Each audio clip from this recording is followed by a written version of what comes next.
You are so beautiful to me. You are so beautiful to me. Čak mal. Pa kaj si ti to meni prinesel? Ja, rožo, ljubi. Na najino 10. obletnico je meni moj ljubi prinesel krizantemo. Ej, Ja, pa roža. kaj? A ti brat mene pokopal, ali kaj? A veš, kam ta roža spada? Ne. Ne, na pokopališče, bedak. Pa ti res nisi normalen. Mislim, res, Ivo, no.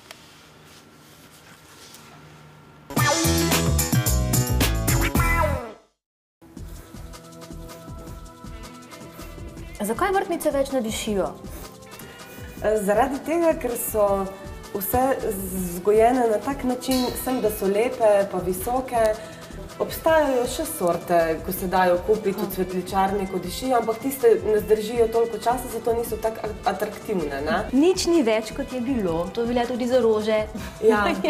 Ampak Zmeraj nekaj novega, ne? Atraktivnega in... Spremenila se je tudi ponudba. Mislim, tu je toliko rož, ki jih, recimo v otroštvu, vem, da jih ni bilo. So se zelo spremenile. Recimo tudi veliko je grmov, grmičkov, trav. Tile grmički so bili tudi včasih, ampak mogoče ne takšne barve, so bili tisti čisto osnovni, zdaj pa to križajo in dodelujejo te sorte, tako da imajo zmeraj te sorte neke nove barve, več teh plodov, da so bolj atraktivne in potem, da se lahko to prodaja. Zmeraj mora biti nekaj novega. Vrtnica je še vedno kraljica, kljub temu, da ne diši več? Ja, še zmeraj je kraljica, ja. Kaj pa fantje, so začeli več kupovati rože ali so še malo sramežljivi med strankami?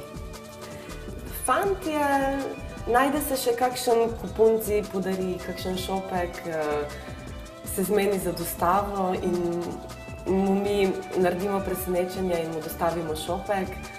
Ampak takih je malo, ne? Kakšne aranžmaje imamo radi Slovenci? V naši cvetličarni lahko rečem, da kar šopki. Šopki ali pa en cvet ali pa 3 cveti, da se dajo v vazo, to gre najbolj v prodajo. Drugače pa grejo tudi aranžmaje, ampak to za posebne stranke, no, to samo eni določeni ljudje kupujejo, da si zaželijo, ne vem, da pa hočejo imeti zdaj en aranžma na mizi, ne? Se pravi, danes nisi cvetličar samo, če imaš lepe rože, ampak so potrebne, moraš jih tudi prodajati. Ja, absolutno, ja.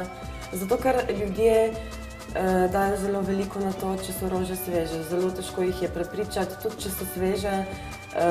Vidijo samo en odtenek, ne vem, malo drugačen listek in že takoj mislijo, da so stare, ne?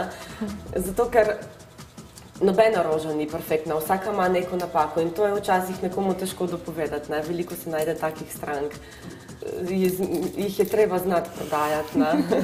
Da so čim lepše. Ja. Ni čudno potem, da vrtnice več ne dišijo. No, Tadeja nam bo povedala, če cvetličarji zalivajo ali špricajo šolo. Nič od tega, vsega pomal. Povej mi, Tadeja, kako lahko za svojim znanjem potem malo razveseliš doma? Če ima mami slab dan in prinese kakšno rožo, je pol bolj vesela. Lahko tudi delamo, pa zavijamo darila za novo lajto, ali za rojstne dneve, ali razne obletnice.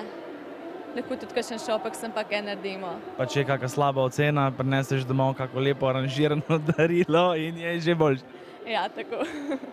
Kaj je bilo pa tebi najboljše početi, recimo v rastlinjakih?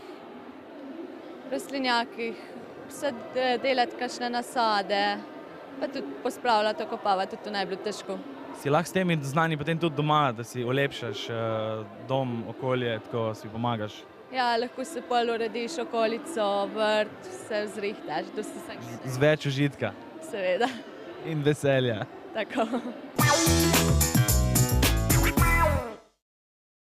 Cvetličar oziroma cvetličarka je umetniški, kreativen poklic. Zamislite si, da ste v cvetličarni, imate zelo veliko različnega cvetja in iz njega potem naredite različne izdelke. Ali so to šopki, ali so kakšne druge dekoracije, predvsem pa z njim lahko potem razveselite mnoge ljudi.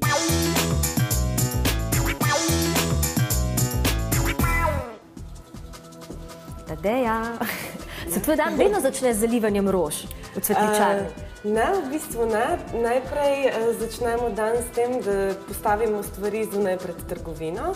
Se pravi, tele rože, pa to, kar imamo zunaj postavljeno, jih moramo lepo razporediti, da lepo izgleda in šele na to gremo zaliti rože in pogledati, kakšno nego potrebuje. Malo pregledamo, kaj vse je treba narediti. Včasih nič, včasih je treba kaj pognojiti, zaliti, popršiti kakšne liste. Se pravi, delo cvetličarja, to je lahko kar širok krog enih dejavnosti. Kaj vse v bistvu obsega tvoj poklic? Zanimivo delo je zato, ker je vsak dan drugačno. Lepo je tudi, da se ukvarjamo z strankami, da ustrežeš njihovim željam. Če ima ena stranka neko željo in jim potem lahko ti ustrežeš, jim zaviješ kakšno darilo. Nikoli ni dolg čas, tako bom rekla. Zmeraj dobivamo neke nove artikle in potem zamenjamo tiste nove z starimi, če jih ne prodamo, tako da je trgovina zmeraj atraktivna. Jaz osebno tle skrbim tudi za škodljivce in bolezni. Ker tudi veliko strank imamo, ko pridejo sem in jih zanima pač nekaj narobe z rastlino in vprašajo, če jim lahko pomagamo.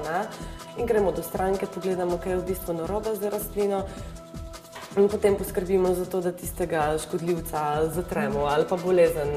Rožo presadimo, jo malo dognojimo, pač, da ima malo boljše pogoje in poskrbimo v glavnem na splošno za rožo. Cvetličarka, svetovalka torej? Ja, tudi ja. Oboje mi je ljubo. Skrbimo tudi za razne firme. V bistvu jim zasadimo lončnice, jim zrihtamo lonce in potem tudi mi skrbimo za tisto, če je karkoli narobe s tistimi rastlinami, pridemo mi pogledati in poskrbimo za rastline. Ali pa ne vem, pridemo pogledati kakšen prostor, če je treba kaj zdekorirati tisti prostor. Imajo kakšne želje, imajo kakšno prireditev ali pa kakšne sestanke in želijo nekaj cvetočega na mizi ali pa tam nekje v odzadju, pač nekaj atraktivnega, in mi pridemo pogledati, kakšen je ta prostor in na to se mi sami odločimo, pač se zmenimo, za kakšno vsoto lahko mi to naredimo in se zmenimo in damo rože, naredimo aranžmaje ali šopke ali samo kakšne namizne aranžmaje, odvisno. Svoji stikov z ljudmi tukaj ne manjka? Ne, zagotovo ne. Saj zaradi tega je tudi vsak dan pester. Kakšne talente mora imeti cvetličar? Komunikativnost vsekakor, saj tako kot ti, pa tudi malo smisel za estetiko verjetno, si se ti priučila aranžmaja, šopkov ali... Mene je to delo že v bistvu od nekdaj zanimalo, ampak sem se potem zaradi tega, ker je moj ati, je vrtnar, in sem se zaradi tega potem odločila, da grem bolj v vrtnarsko smer kot v cvetličarsko, ker me je bolj navdušil za tisti poklic. Ampak potem z leti, ko sem končala šolo, sem se vpisala na agronomijo, sem študirala in končala tudi. Potem sem z leti videla, da vrtnarsko delo, da je bolj težko delo. Zmeraj si zunaj, vse je lepo, ampak več ali manj je zmeraj to težko, umazano, vse ni nič v tem slabega. In potem sem se zaradi tega... Bolj fizično. Ja, bolj fizično, nekako bolj za moške. In zaradi tega sem se potem odločila, da... Mislim, tudi po naključju sem pristala nekako v cvetličarskih vodah in to mi je super zdaj. No, se kot Prekmurka si z rožami na ti, že od malih nog verjetno. Ja, to je pa res. Doma mama en velik vrt, veliko rož, mama pa ati sta zasadila vse živo, tako da sem bila zmeraj že od majhnega. Si rada zlagala šopke? Ja, kar ja, take majhne bolj, nič kaj velikega.